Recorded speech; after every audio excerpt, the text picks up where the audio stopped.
ആരോഗ്യ സംരക്ഷണത്തിൽ കൂട്ടായ മുന്നേറ്റം അനിവാര്യമാണെന്ന് മാർ ജേക്കബ് മുരിക്കൻ പറഞ്ഞു.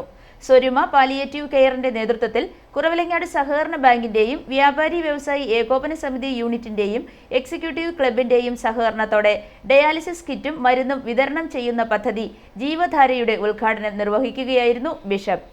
സാക്ഷരതയിലേറെ മുന്നിലുള്ള സംസ്ഥാനം ആരോഗ്യകാര്യത്തിൽ പിന്നോക്കം പോകുന്നത് പഠനവിധേയമാക്കണമെന്നും യുവജനങ്ങളടക്കമുള്ളവരുടെ നേതൃത്വം ആരോഗ്യ സംരക്ഷണത്തിൽ അനിവാര്യമാണെന്നും ബിഷപ്പ് പറഞ്ഞു.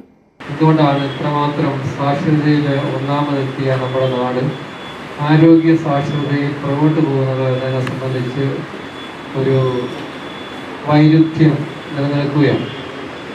നല്ല വിദ്യാഭ്യാസപരമായിട്ട് ഉയർന്നു നിൽക്കുന്നവരുടെ രോഗം വളരെ കൂടുതലായിട്ട് വരുന്നു.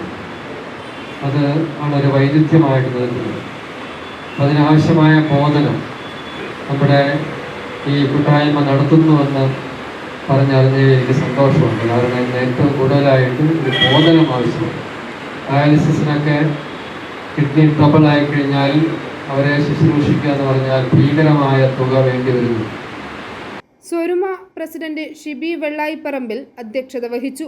മേജർ ആർക്കി എപ്പിസ്കോപ്പൽ മർത്തുമറിയം അർക്കദിയാക്കോൻ തീർത്ഥാടന കേന്ദ്രം arch priest reverend doctor Thomas Menachery, panchayat president Mini Mathai, vice president Alphonsa Joseph, block panchayat അംഗം PC കുര്യൻ, സഹകരണ bank president professor PJ Cyriac Pynappilly, വ്യാപാരി വ്യവസായി ഏകോപന സമിതി unit president Shaji Chittakkattu, executive club president Roy Kuzhuppil, Swaruma executive secretary Sakkariya Njavallil, Benny Kocheri എന്നിവർ പ്രസംഗിച്ചു.